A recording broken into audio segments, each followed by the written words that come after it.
not getting well. What is the reason? Does the drug reach its target? Or does the threshold concentrations which are required for bringing an effective cure are adequately achieved in the blood? Or there is some other problem so that the patient is not responding to a treatment, because all the drugs are used for poisonous and the poisonous are to be handled very carefully. So therefore, we are sometimes required to predict the concentrations of the drug in plasma, in tissues, and then in urine whenever you are administering a dose. Sometimes you have to calculate the optimum dosage that the patient is not receiving cure. You have to modify the dose and you have to calculate the dose, and for that you should first of all know what concentrations the patient is achieving in the blood. Then to estimate the possible accumulation of the drugs. Some drugs are cumulative in nature, that once you give them, they are slowly eliminated from the body.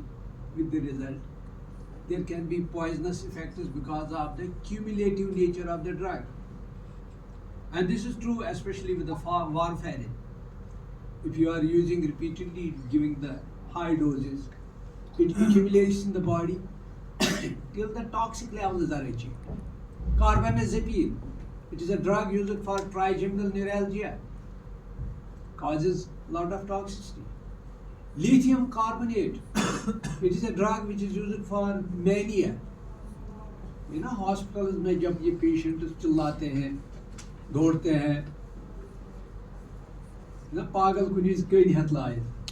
To control those manic episodes, we are using lithium carbonate. तो mechanism तो इसका clear नहीं है. लेकिन lithium is an alkaline radical, alkali metal radical, जिस तरह sodium है. ये सोडियम पोटेशियम पंप को इस्तेमाल करता है सेल के अंदर जाने के लिए, लेकिन वहां से फिर सोडियम पोटेशियम पंप जो है सोडियम को बाहर कर सकता है, but it doesn't identify lithium. With the result, the lithium accumulates in the cell.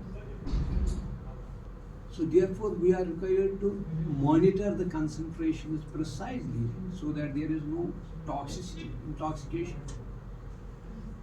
And then to correlate the concentration with pharmacological or toxicological properties of the drug, कि क्या इस concentration पर toxicity हो सकती है या नहीं हो सकती है या किसी और वजह से है.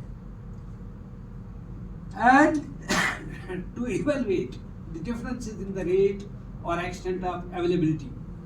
कभी-कभी हमें bioavailability of the different doses देखने के लिए. Bioavailability means कि आपने अगर एक ड्रग उठा लिया 100 मिलीग्राम पेशेंट को दे दिया, तो इसमें से खून में कितना चला जाएगा, कितनी percent, how much of the drug goes intact inside the circulation. We call that bioavailability. मान लीजिए आजकल ये कर्क्यूमिन है, कर्क्यूमा लॉन्गा, ये लेदर है सच बड़ा जबरदस्त इफेक्टिव एंटी कैंसर, वो ये जब हम देते हैं, it is bio availability is 0.01%. Means जब आप 100 मिलीग्राम देते हैं तो 0.01 मिलीग्राम ब्लड में चला जाता है एंड 99.09 मिलीग्राम फीसिस के थ्रू से बाहर आते हैं. तो असर कैसे होता है, क्या होता है, तो ये प्रिडिक्ट करने के लिए, ऐसी सिचुएशन प्रिडिक्ट करने के लिए हमें फार्माकोकाइनेटिक्स की जरूरत पड़ती है. And to describe how changes in physiology और disease affect the absorption, distribution और एलिमिनेशन ऑफ द ड्रग. कभी कभी हमने ये भी देखना होता है कि एनिमल की बनावट क्या है. मान लीजिए एंथेल्मेंटिक ड्रग्स हैं, बेंज़ोमेडाज़ोल्स, वेरी इफेक्टिव इन रूमिनेंट्स. एक डोज आपने दे दिया, वो डोज रूमिन में चला गया, रूमिन में ट्रैप हो गया, वहाँ से आहिस्ता आहिस्ता से कंसंट्रेशन रिलीज हो रही हैं.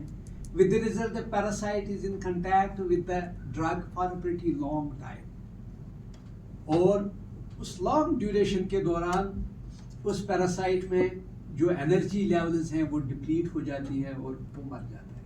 ऑन द अदर हैंड, अगर यही बेंजोमिडाजोल अब आप यूज़ करते हैं ह्यूमन्स में, मोनोगैस्ट्रिक्स में, डॉग में, कैट में, वहाँ रिपीटेड डोजेस करनी पड़ती है. मॉर्निंग में 1 डोज, इवनिंग में 1 डोज, दिन में 2 बार और 3 दिन के लिए, 4 दिन के लिए. तो this is the difference between the makeup, कि वहाँ पर एक फर्मेंटेशन वैट है जो रिजर्वायर बनता है ड्रग के लिए, दैट इज द ह्यूमन.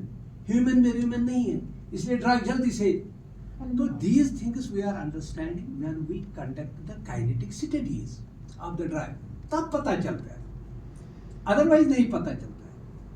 या कोई आपको बता दे, मान लीजिए किसी ने ऐलान कर दिया मैंने जी प्रोस्टेट के लिए, कैंसर के लिए ड्रग बनाया, ये वैसा है ऐसा है, लेकिन पता ही नहीं है कि ये बॉडी में कहीं मेटाबोलाइज तो नहीं होता है.